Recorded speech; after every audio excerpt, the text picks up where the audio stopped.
so up next, we're going to talk about some Forbidden Fortress stuff. Shadows of Brimstone, Forbidden Fortress. He showed off on the Kickstarter. We've got a few more things that are final production art. You can see the box for Temple of Shadows. I did not assemble this. I am ashamed. This right here is Scott's shame. So feel free to cast judgment. I would have stayed up and done it. It was only another hour. I searched everywhere in the studio in the wee hours. I could not find it. And then finally somebody was like, ooh, were those rolled up like in a bag? I said, yes. And they said, those are already in the show floor of Dice Fest. I'm like, oh my God. I did briefly think about calling the custodian and seeing if I could get him up at 4 in the morning to let us in so I could build them, but it is my shame. So they're not fully built, but we can tell you about them. And you know what? This is for some close-up viewing. Let's pass this around. Yeah, you can see the back of the box there shows off some of the cool miniatures and cards and map tiles. So Temple of Shadows is a really cool and interesting set because most of the boxed expansions for Shadows of Brimstone really focus on like another world that you can visit, and then also fleshing out more of the other side, the mine, or sometimes canyons, as we saw with the Blasted Waste. But you know, some earth-based stuff, and then on the flip side, another world. And so focus on that other world, and creatures from that world, artifacts, encounters, all that stuff. This one's different because it's kind of a grab bag that expands on all facets of Forbidden Fortress, specifically centering on the armies of the Fallen Shogun and the Takobake, which are like the clan that, samurai clan that was first to find the Darkstone and first to use it to make weapons and armor and kind of ritualize it. And so they've become horrendously mutated, but also have gotten a lot stronger from using the Darkstone.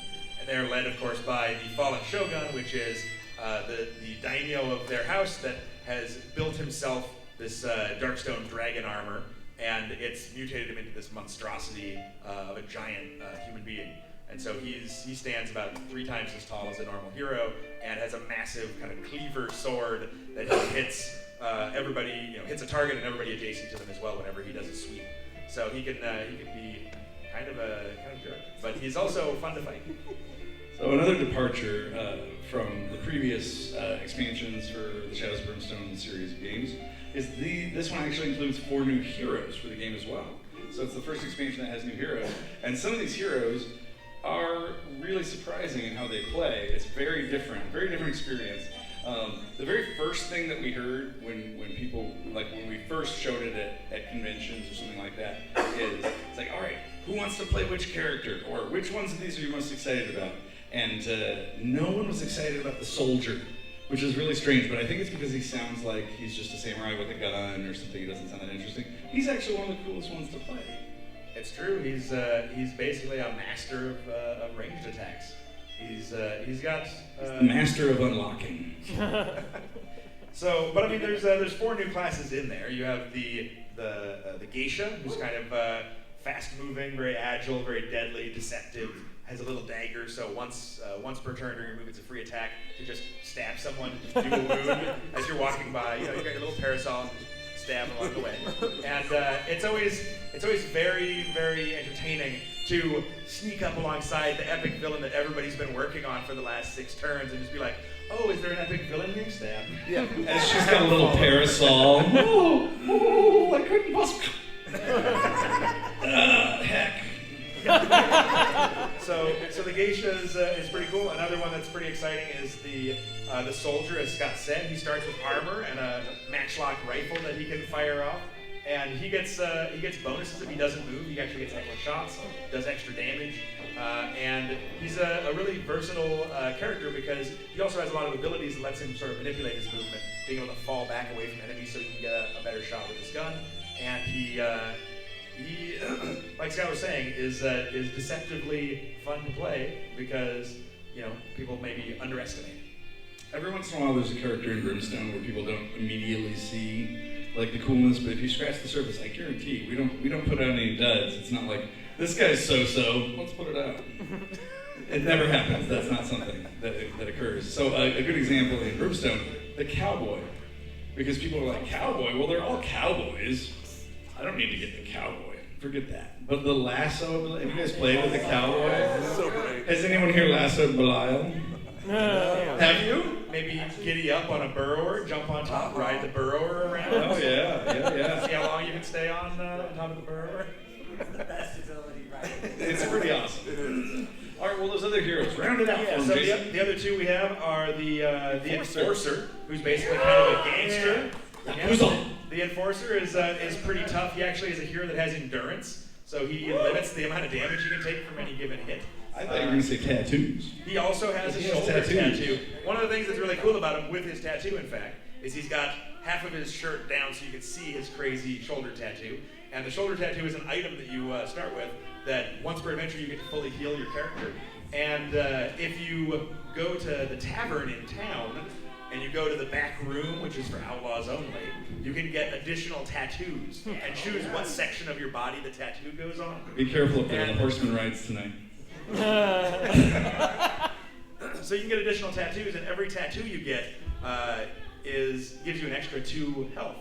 And so for a normal hero, it's like, oh, I'm tattooed, I got some extra health, that's cool. For the Enforcer, the more tattoos he gets, the better his once per adventure fully heal your character is, because suddenly he can, heal his 16 wounds or his 18 wounds or his 20 wounds because you're tattooed all over. And so he's got a lot of cool stuff like that. He's got a little club where you can whack medium-sized or smaller enemies, and $10 pops out every time you kill a smaller. So you're basically shaking down little enemies. You want to go for so like the big one comes out, you're like, I want to beat these guys. They're gonna give me money. So it gives you that kind of shakedown vibe. He's also got a fun starting upgrade, which is failure is no option, where basically he takes his honor very seriously, and the benefit is, because he's so serious about victory or death, he gets a grit back at the start of every single turn. That's outlandish. How is that possible? But anytime you fail an adventure, you have to lose a finger. And that basically marks your character as, oh, I lost that adventure. Oh, everybody wants to run away. That's cool. I'll just be over here cutting a finger off. And so, How many times can they do that, Jason? well, after you fail 5 adventures, you're -1 to your combat because you're running around with half your fingers. And if you actually lose 10 adventures, you're -1 hand slot. You can't use 2 hands anymore. So it's really cool on a game-to-game basis. That could happen if you just lose 5. If you weren't smart about it. If you're like, I'll just take all 5 from one hand. Sure. Don't be that Enforcer. No. But so it gives you a little bit more risk reward, right? Like you really want to push, you want to finish those missions. It makes you as a player step into the role of your character a little better, because it's like, no, we're not leaving. You guys want to run? That's cool. I'm staying. I don't want to lose a finger. That's right. Victory or death. Cake or death. Cake or death. We're on a cake. So the last one is the Kitsune. It's Kitsune. So far, it's been a pretty popular character. And the Kitsune is basically a magical guardian who they've been hiding in the shadows, kind of watching for centuries, minding their own business, playing tricks on people here and there to have their fun. And then once the darkness is unleashed and Shoryu the Dragon King is rampaging and the fallen shoguns come out to terrorize everybody, they decide they can't sit on the sidelines anymore, so they need to step into the light and start helping save Earth. And so the Kitsune basically is all about taking on magical and supernatural creatures and helping your party to get past these otherworldly threats. And she actually has Kama knives, which are really cool because when you attack with your Kama knives, you basically can treat any enemy that has defense higher than 2 as defense 2. So if you run into harvesters, she's good at just kind of hacking and slashing with her Kama knives to take them down that much faster. And then she also has a lot of different starting upgrades that you can get. One of them that's pretty fun is basically being a trickster, where you can manipulate the dice. You can actually use grit to capture a dice and put it on your trickster card with the face that it rolled up. And then later, you can use another grit to swap that dice for somebody else's die. And so you can manipulate situations. You can help your friends. You can help yourself. You can screw over monsters by stealing their good rolls and keeping them for yourself. Another ability, a starting upgrade that she can use is one where you basically get elemental magic. So much like the sorceress, you're not quite as powerful as a full-fledged sorceress, but suddenly you can be a fire fox, you can be a wind fox, and have some spells at your disposal as well. So it's a really versatile character and a lot of fun. I will say, if you're crossing over Old West and Forbidden Fortress, feudal Japanese stuff, the kitsune is keyword otherworld myth, which means that your poor orphans cannot grow up into a kitsune. I know, so disappointing, but you can still grow up into an enforcer and look forward to losing all those fingers. So that is a good breakdown of Temple of Shadows. You guys have a preview of that somewhere? We do, in fact, in the South Hall. You'll hear the South Hall mentioned a lot because that's the room down the long hallway where you can see the banners in the distance, so you know that you're not lost in the desert forever, that there is an actual light at the end of the tunnel. The South Hall, where the magic happens. The South Hall is where we have all of the preview games, so preview upcoming content, but also where we have all the linked games. So it's a new thing we were doing this year for Dice Fest, where we have all the games of a particular table running over the course of the weekend are actually linked up together, and they have characters that persist from adventure to adventure.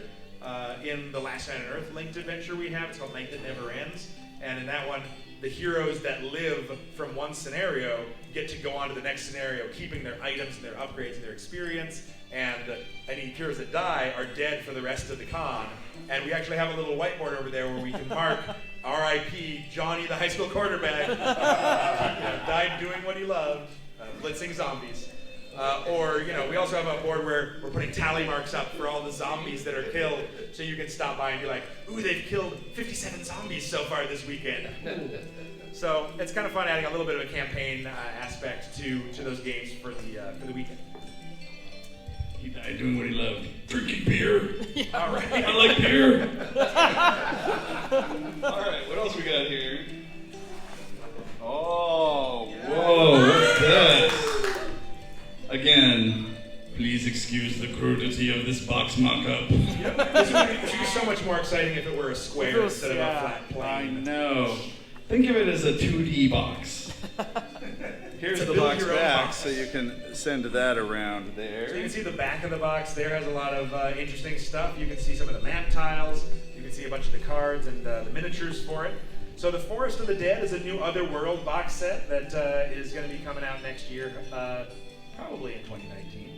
We haven't solidified the schedule for it. Kickstarter backers will have it within the next months. But Look, if we show this to you guys next year, the 2020 Flying Frog preview, don't hold it against us. especially if the box still isn't built yet, don't hold it against it. I promise. If that happens, I'll have the box built. In fact, for extra credit, I will shrink wrap it too. So the Forest of the Dead is a new Otherworld. Basically, it is a world that exists between worlds that kind of is a repository for all of the lost souls and ghostly specters from across all of space and time. And so some of the things that are interesting about it are that when you're there poking through picking your way through the trees and the fog and the black soil that covers the ground, you basically can run into enemies that are from any other world that you have. So there are threat cards in there that say, hey, draw a world card and a threat from that world, and these are zombie versions, so this is how you modify them. Or draw a threat from another world, and these are ghost versions, so this is how you modify them. So you can run into a zombie night terror or ghostly Tredaran raiders that are still forever searching for the Darkstone that they can never find. So one trend that I've seen in other games, I'm not going to mention names because it's not like one in particular, but maybe. It's like always one-upping, and it's like, well, let's create the next new thing to like that you have to buy it. Like you have to buy the next new thing. This one's actually more powerful. You have to get it. And we're constantly talking about how do we take people's existing stuff and make it cool again, like make it new and fresh again. That's why we have things like recently we did the upgrades pack, or what's the enemy traits pack. Enemy traits pack, where it's like, let's go back and look at some existing enemies that you have, where it's like, man, we've played so much with the Harbinger. We've been playing the Harbinger for years. It's like, well, how about if he's a new one? What if it's a Harbinger from another world? And like, Yeah, but maybe he's an emissary of Armageddon Exactly. from Cinder and can cast shadow magic. And so you find that kind of stuff in that enemy traits pack supplement that we have, the enemy traits pack number 1. Yeah, Point out. but this isn't an ad for enemy traits. What I'm trying to say is we're constantly trying to look at I was how just to hinting take... that there's more enemy traits packs. Oh, I see, yes. Whatever. Go on. Yeah. Anyway, so one of the things that it's a theme for us is like, how do we add more value to what you already have? And this one I'm really proud of. It's a really cool thing because basically it says your entire collection now can show up as like these undead versions of them in purgatory, in the forest of the dead, for you to fight again in a new way. Another way that Jason worked this in that's really good is seeing new otherworld versions, variants of enemies. So it's like, you know, a new otherworld comes out, and then suddenly there's some variants from previous stuff. And it works both ways, not just otherworld to previous stuff, but previous stuff to other worlds. Like or not previous stuff, new stuff. So in like the Forbidden Fortress set in the Belly of the Beast, you actually get cards and modifiers for bile spiders and lung bats flying around the Belly of the Beast, and they're basically, we give you counters in there and the stats for them, but if you have City of the Ancients or Swamps of Death, you already have Hellbat miniatures, you already have Void Spider miniatures, and so it gives you another world where they can show up and terrorize you inside a giant living world. Well, I was going to say also like the Gastral Tyrant. Gastral Tyrant came out, it's not out, but you know, Gastral Tyrant will come out, and it's this new big XL creature for the Belly of the Beast, but there's also a version of it for the derelict ship. So it's like, ooh, this fills out my derelict ship. And we did that basically a giant alien creature that goes around finding good places to lay its eggs and then hunt down unsuspecting adventurers to then chew up, liquefy, and feed to its young. So it can do that in the Belly of the Beast. It can do that in the derelict ship. You know, it really likes that. Heck, Jason. What do you got? When you draw the undead card, like the bandits or the Forest of the Dead for like shadows or ghost ones, your zombie ones, like they're already zombies. How many more zombies? They're alive again. It cancels out. It comes back around. Now, it does talk about that on the card. Basically, they can show up and they're already undead, so they don't really get the modifiers of that. But because they're undead, it makes sense that they're there. Yeah. They're the undead. But there are a lot of new enemies in the set as well. You have the Nureona, which are basically vampires. They're kind of serpent-bodied, four-armed. You know, they have flashing blades they can hack and slash with, and they're very tribal. But they're vampires, so they actually, when they attack you, they'll latch onto you and keep feeding on you until you can break away. So that can create some really intense moments where you're like, get off me, get off me. And then there's also spectral hordes, which are basically a swirling group of ghosts that come out to attack you, and so they're on larger size bases, and they can, you know, they show up in the regular threat deck as well as the Forest of the Dead. There's Goryu, which are basically giant ghouls that were people in life, kind of wealthier warlords and leaders in life, and they basically, their greed consumed them, and now they've become these sort of ghouls that just try to feed on the world in a literal sense rather than just in an economic or a power sense. And then lastly, we have the Shadow Wraiths, which are cloaked specters of fallen heroes. So they're all of your characters that you've adventured with over time, potentially. When they do finally fall in combat, suddenly they might find themselves forever roaming the Forest of the Dead as a Shadow Wraith, maybe with a haunted memory of their life. And so there's actually a Haunted Memories deck that can change their behavior and things like that. They've got Wraith Relics that they start with, where they can start with, you draw a random Wraith Relic for them, and it could be, a katana, like a Wraith Sword, or it could be a pistol, like a Old West 6-shooter, or it could even be an evil version of the Lantern, which absorbs light and kind of causes horror to everybody. So one of the other aspects that is in there that's kind of fun is there's legendary specters, where they're named characters from across all of space and time, named kind of legendary heroes that you can fight. that are kind of epic boss versions of the Shadow Wraith. That one's really cool.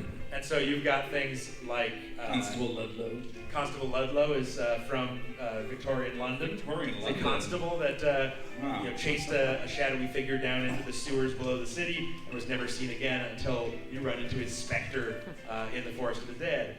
There's also a pirate character and an ancient Egyptian. Egyptians? So basically pulling from a lot of different time periods. There's also a gunslinger and gunslinger from the Old sorceress. West? Yeah, Old West gunslinger. There's a sorceress from feudal Japan. What? Yeah, so there's a lot of interesting legendary specter characters that you can fight as epic bosses.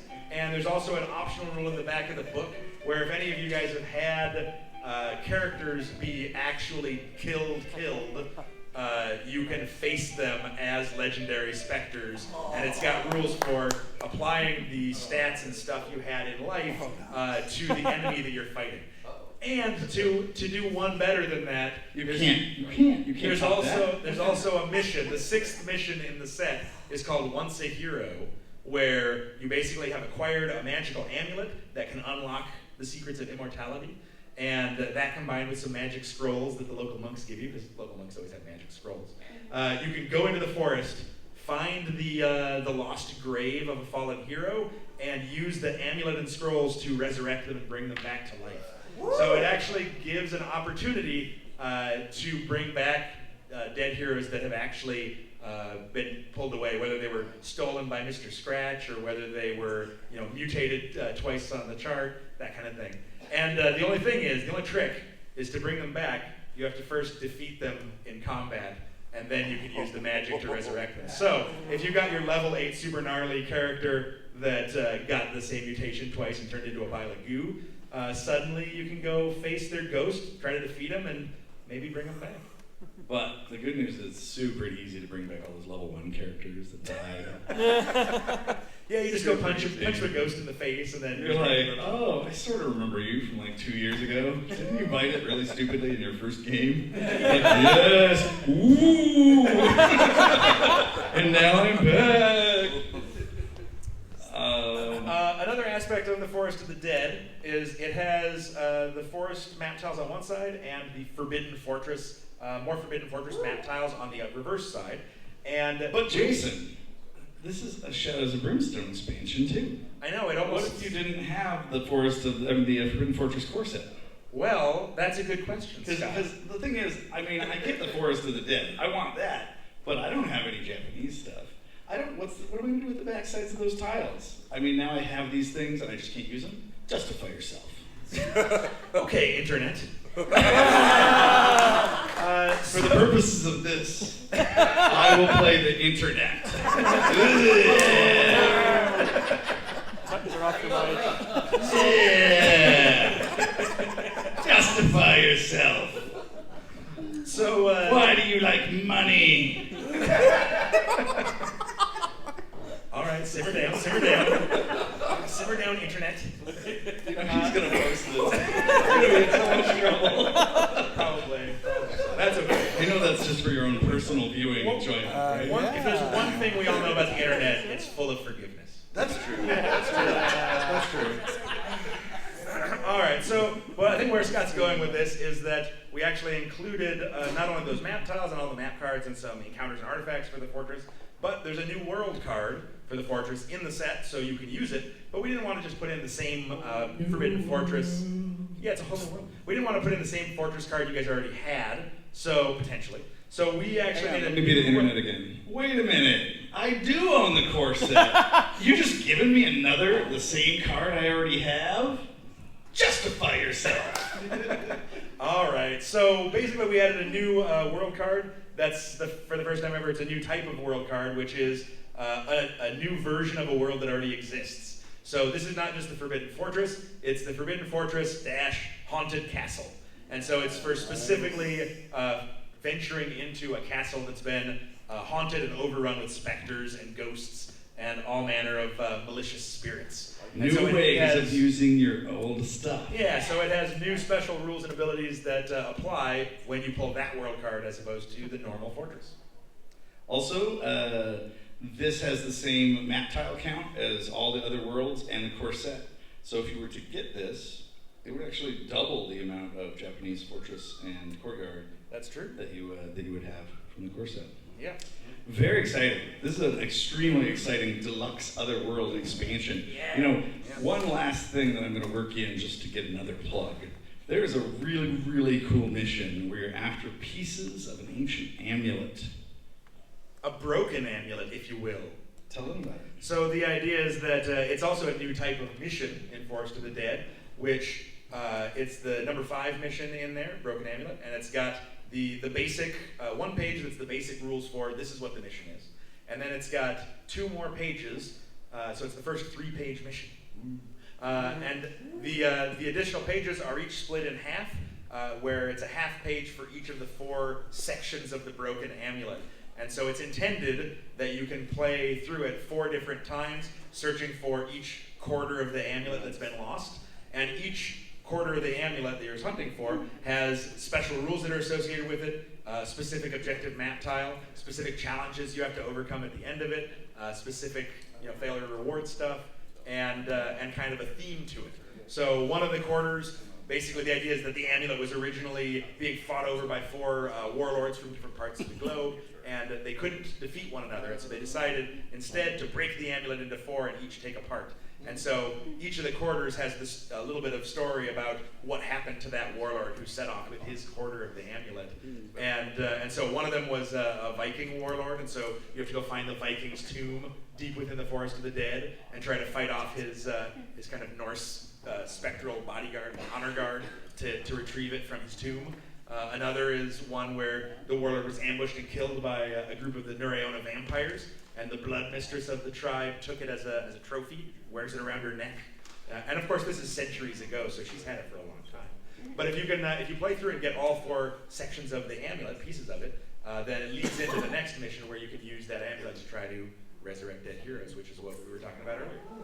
So it's kind of fun having these more expansive missions that kind of splinter and have the same kind of base, but then different methods for actually how it plays out.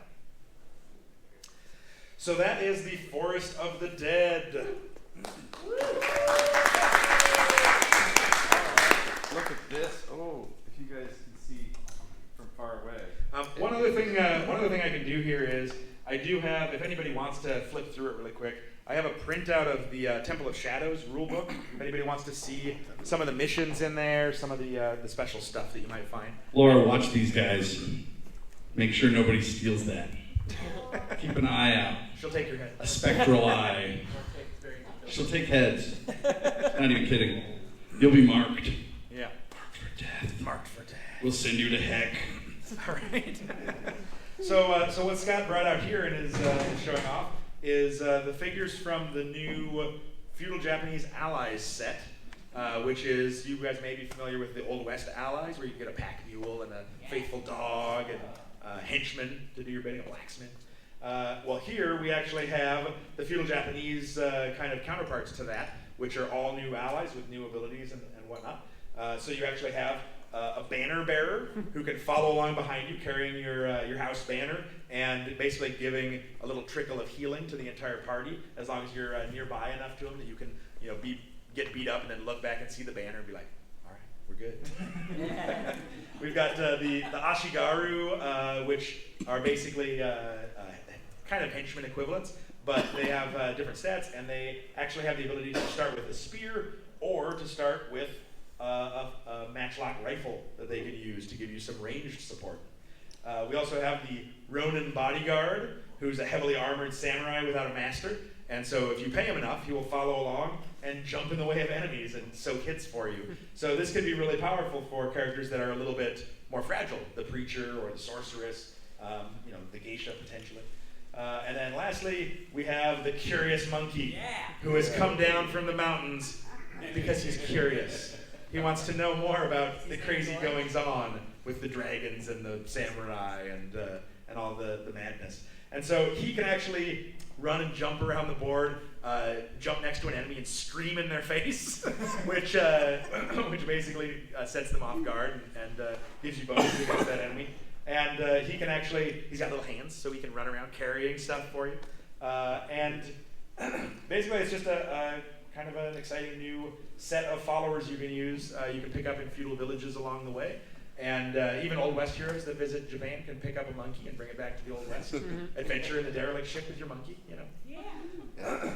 I will say that because of his scream ability, many players, you may find, once they get a monkey and start using it, will start screaming at the monsters, which is an interesting thing, but we'll see how it goes. Anyway,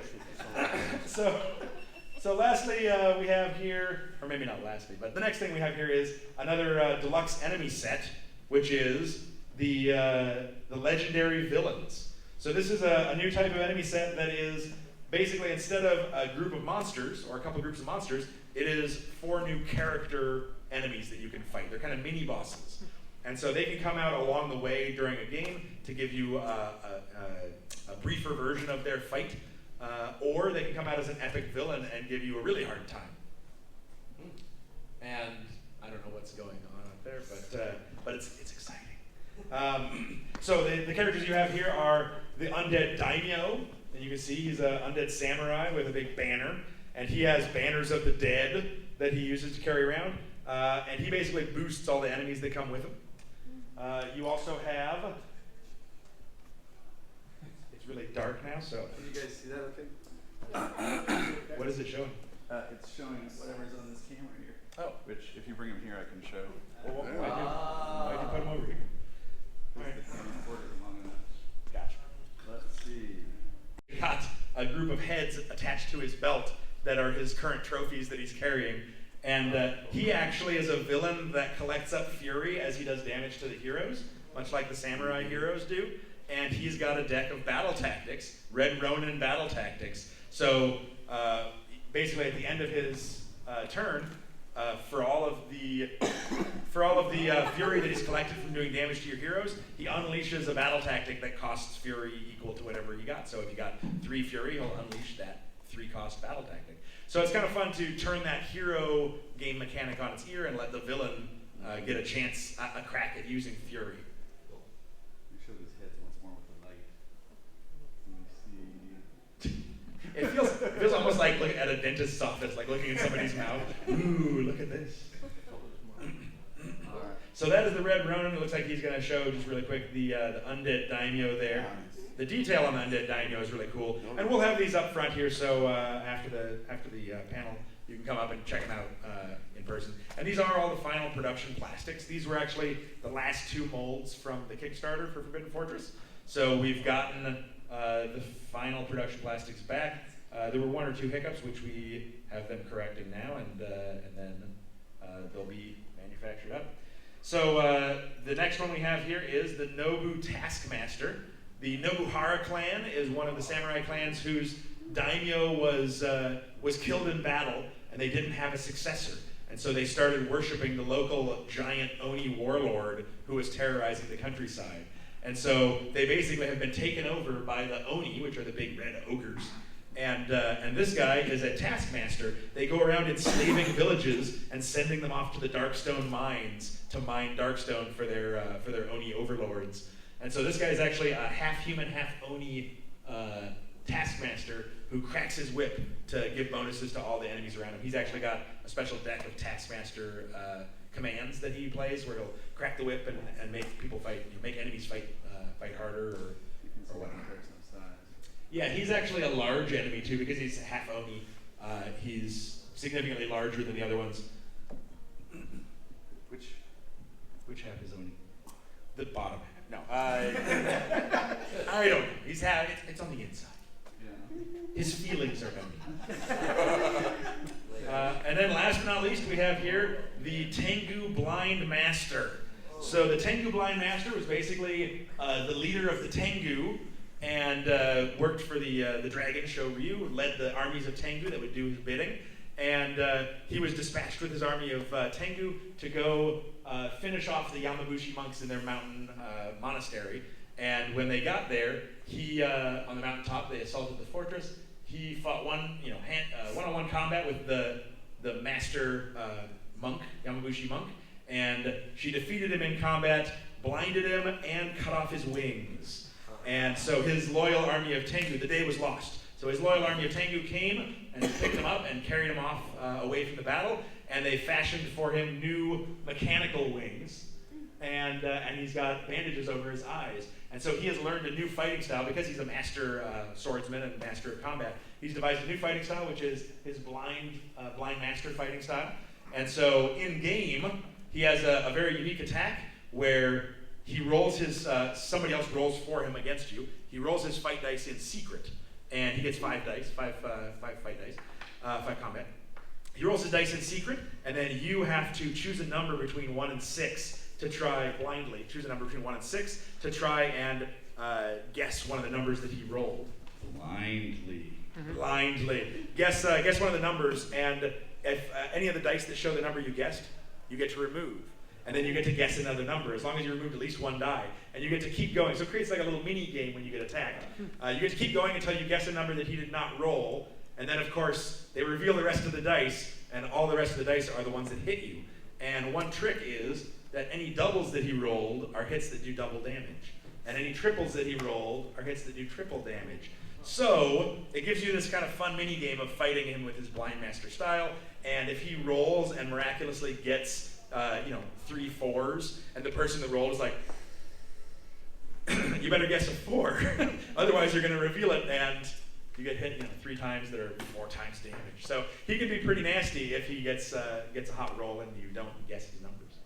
But he's a lot of so far in playtest he was one of the favorites of people to fight. So I think people are really gonna dig taking on the Tengu Blind Master.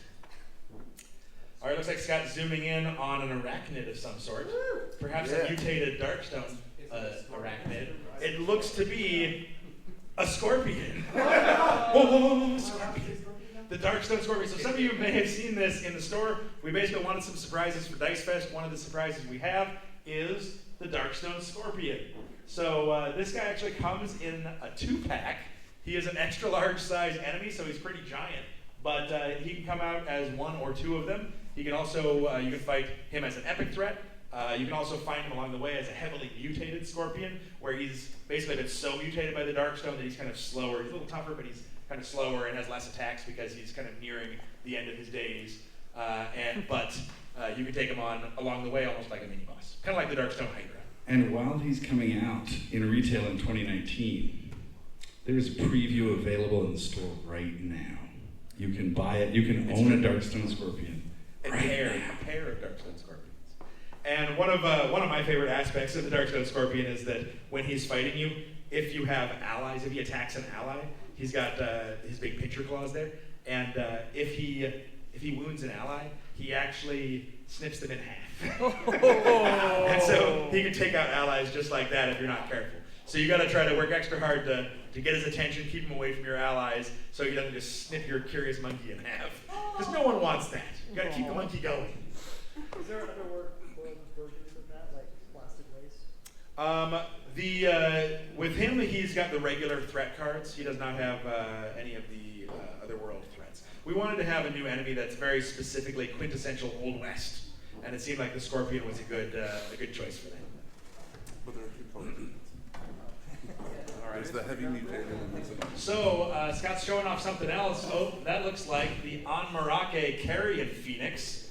So the Anmarake is a giant undead phoenix that has risen back from the grave to breathe fire and set ablaze all of the local towns and villages. And his fire he breathes is magical. It actually raises the people that he scorches back from the dead as flaming skeletons called Scourge Dead. And he comes in a deluxe enemy set where you get the XL size Anmarake Carrion Phoenix. And the model, it's kind of hard to tell up there, but he's actually pretty giant. His wingspan is enormous. And he comes in a set with 6 of the Scourge Dead. And they also have Vile Plagues, a deck of Vile Plagues that they can spread amongst the heroes. And then it looks like the next one up there is the Takobake Cannon, which is the Takobake clan that's led by the Fallen Shogun.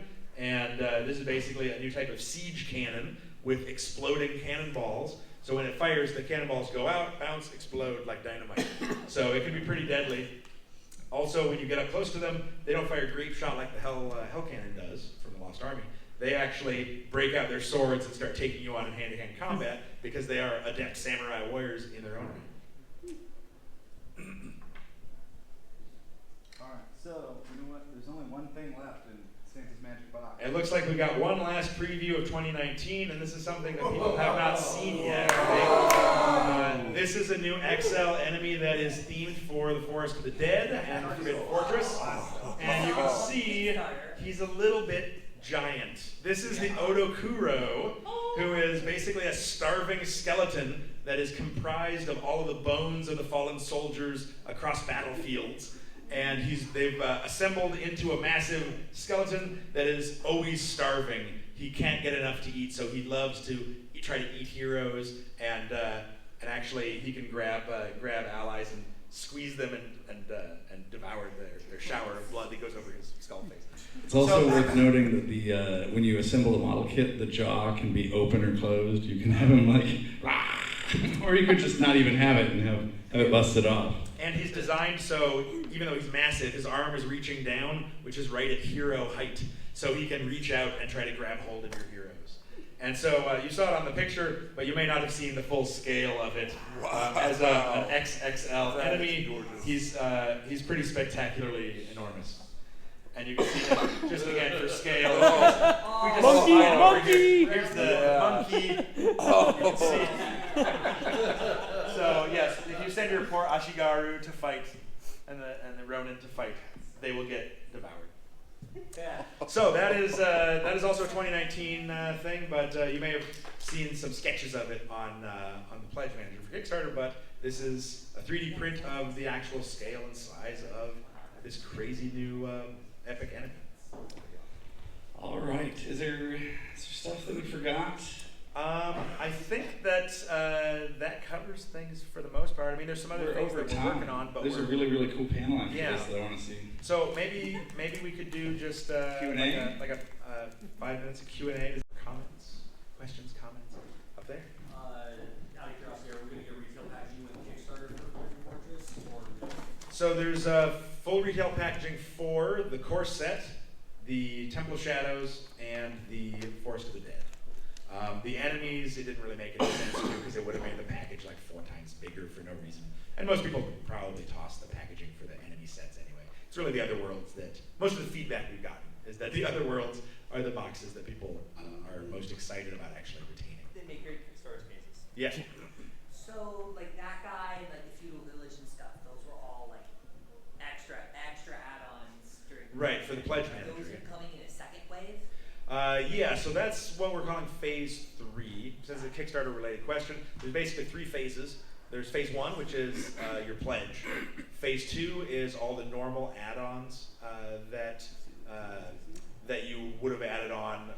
It's kind of add-ons that we are going to have done sooner. Yeah, add-ons like things that we already kind of promised, and then phase 3 is things that have appeared in the Pledge Manager for the first time, where it's like, you thought you saw everything, but no, surprise! We tried. Packages then? So it would be 3 separate shipments to cover that. Part of that is just because of when the stuff is going to be done.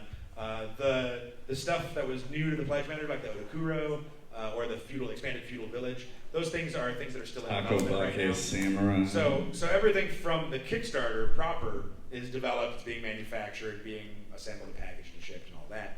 This stuff is still in development now, so there's still more work to be done.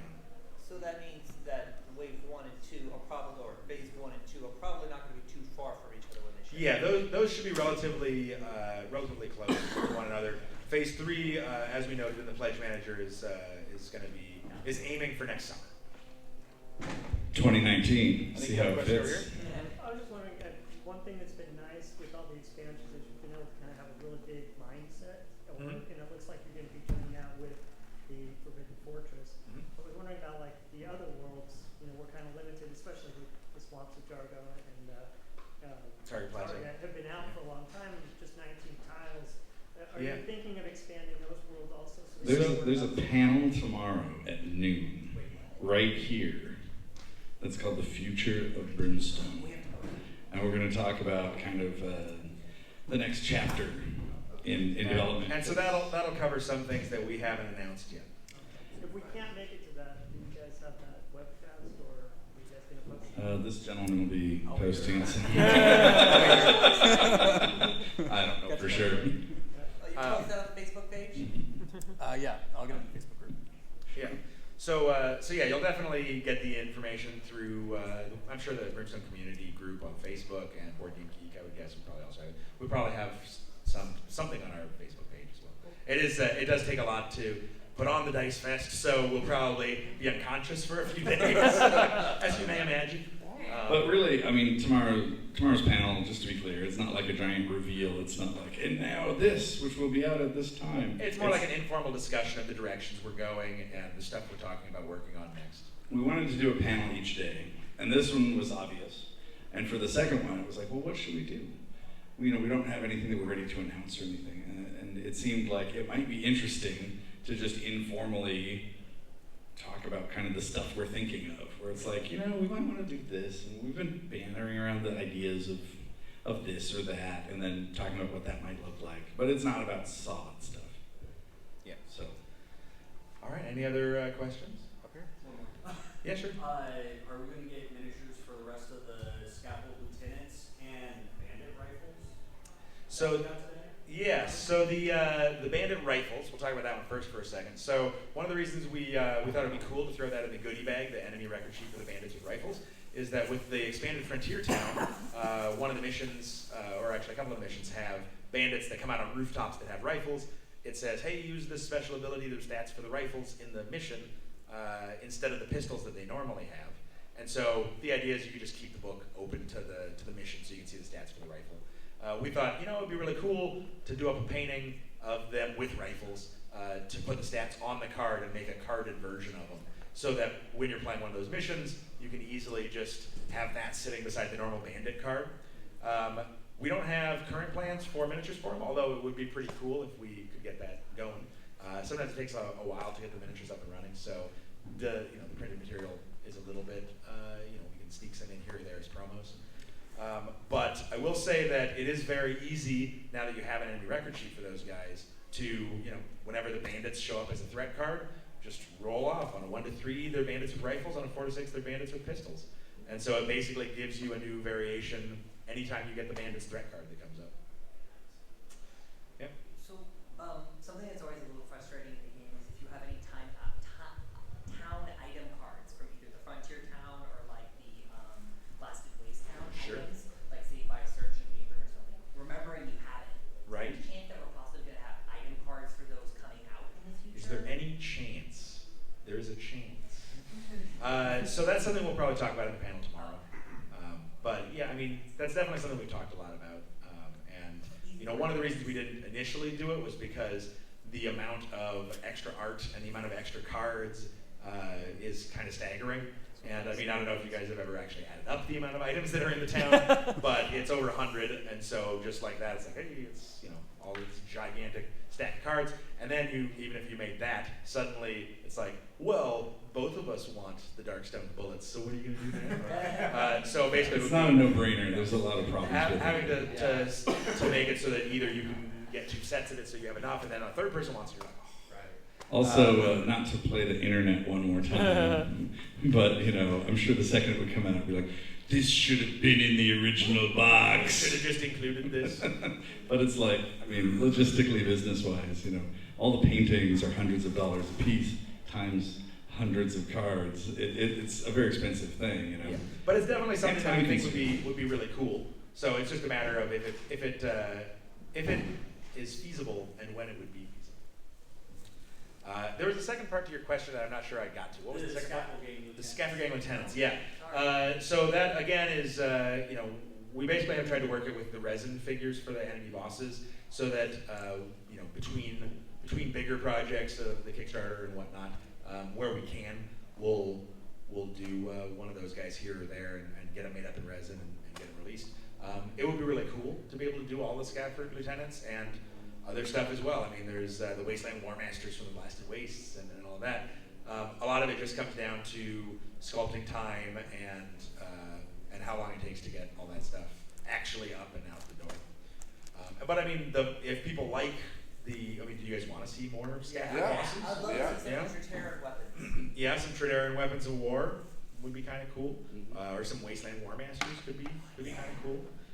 But there's a lot of stuff like that that we've talked about over the years. Undead Outlaw gangs. The Undead Outlaw gangs would be... For that matter, just the bandit gangs. Yeah, yeah. So there's a lot of stuff built into it that we could expand on, and we kind of did that not only for gameplay variety, but also to have a little bit of extra room for us to do smaller projects on the side, where it's like, oh, you know what, we got a little downtime for the sculpting. Why don't we do another Scaffold Lieutenant, or why don't we do, you know, some of the ally specialties, things like that. Well, not only that, it kind of fills out the world. I mean, Yeah. having personalities behind these different ones, and then, you know, it gives you something if you wanted to convert it, where it's like, well, check it out. I made this Scaffold Lieutenant. Like, there he is. Yeah. And that's really kind of cool. So, so having that stuff, it's one of those things where I think that even if I could snap my fingers in a Thanos sort of way, in an opposite of Thanos sort of way, and just instantly have miniatures for every single one of those things, I'm not sure that I would, because then it would feel like it was closed. Do you know what I mean? Like, it's kind of nice that there's always kind of something else out there. Well, you can always make more Scaffold Lieutenants. All right, well, we probably should wrap it up. We're like